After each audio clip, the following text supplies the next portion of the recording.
ओंकारेश्वर मंदिर, ओंकार मांधाता, मध्य प्रदेश हे भगवान शिवाचे एक प्रमुख ज्योतिर्लिंग असून नर्मदा नदीच्या पवित्र बेटावर वसलेले आहे. हे मंदिर धार्मिक, ऐतिहासिक आणि नैसर्गिक सौंदर्याचा संगम मानले जाते. ओंकारेश्वर मध्य प्रदेशातील खंडवा येथे नर्मदा नदीच्या काठी एका बेटावर आहे. हे ओंकार च्या आकाराचे असल्यामुळे ओंकारेश्वर म्हणतात. येथे विंध्य पर्वताने तपश्चर्या केली होती. नर्मदा आणि कावेरी नद्यांच्या संगमावर हे मंदिर आहे.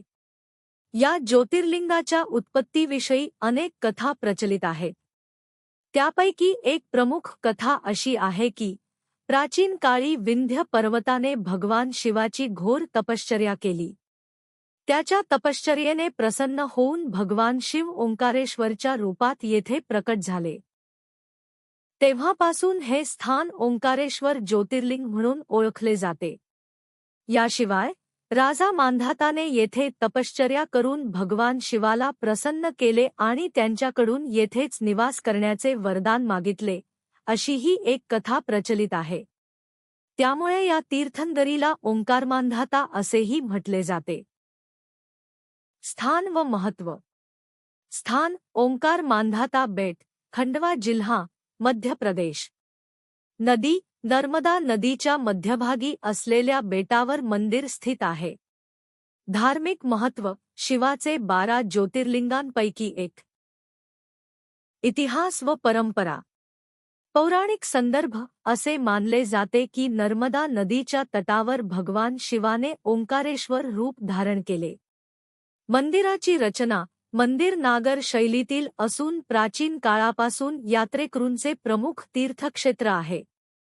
नावाचा उगम ओंकार म्हणजे परमेश्वराचे आद्य स्वरूप.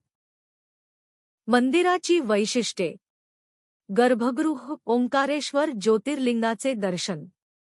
वास्तुकला प्राचीन दगडी शिल्पकला, उंच शिखर. नदी किनारा नर्मदा नदीच्या प्रवाहामुळे मंदिर परिसर अत्यंत रमणीय दिसतो. पर्यटन माहिती. प्रवेश.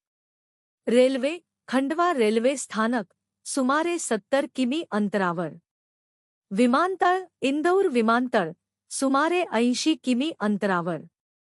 भेट देण्याची वेळ सकाळी 5 ते रात्री 9:30 पर्यंत. जवळील आकर्षणे. नर्मदा घाट, मांधाता किल्ला, सतपुडा पर्वतरांगांचे दृश्य. धार्मिक महत्त्व. ज्योतिर्लिंग शिवाच्या 12 ज्योतिर्लिंगांपैकी एक.